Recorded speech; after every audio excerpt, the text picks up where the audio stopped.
नमस्कार द्राक्ष बागायतदार मित्रांनो, तर आपण एक 20 एकर बाग करायला घेतल्या. आणि जर इथं जर बघितलं, ही बाग पूर्ण जुनी बाग आहे, म्हणजे साधारण 6 वर्षाची बाग आहे. पण एवढं पूर्वी व्यवस्थापन चांगलं झालेलं नव्हतं. पण काय केलं की पूर्ण बाग हे पूर्ण असा नवीन वलांडा करून घेतला. का तर हे जे आहे, आता इथून इथंपर्यंत ही बाग डेड होती. इथून इथंपर्यंत बाग डेड होती. मग आपण काय केलं की ही काडी अशी वाढवून घेतली आणि पूर्ण जे झाड आहे, तर ते असं पूर्ण द्राक्ष बाग पूर्ण 100% रिनोव्हेशन करून घेतली. ही 6 वर्षाची बाग आहे. आणि आत्ता आपण जी करायला घेतल्या त्याच्यानंतर हे सगळं मॅनेजमेंट चालू केलं. आणि खाली काय केलं की खताचा डोस टाकून घेतला.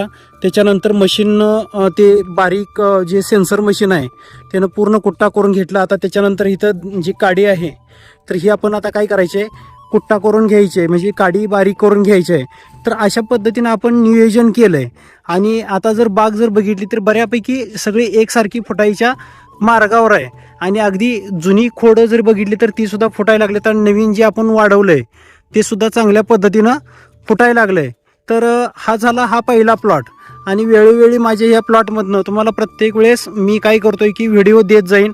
आता इथं जर बघितलं तर साधारण 40° टेम्परेचर आहे, तरीसुद्धा आम्हाला चांगल्या पद्धतीनं इथं नियोजन मिळालं आहे.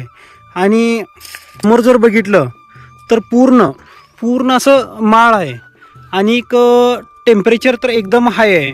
तर अशा परिस्थितीत सुद्धा प्लॉट एकदम छान आणि एक नंबर फुटला आहे.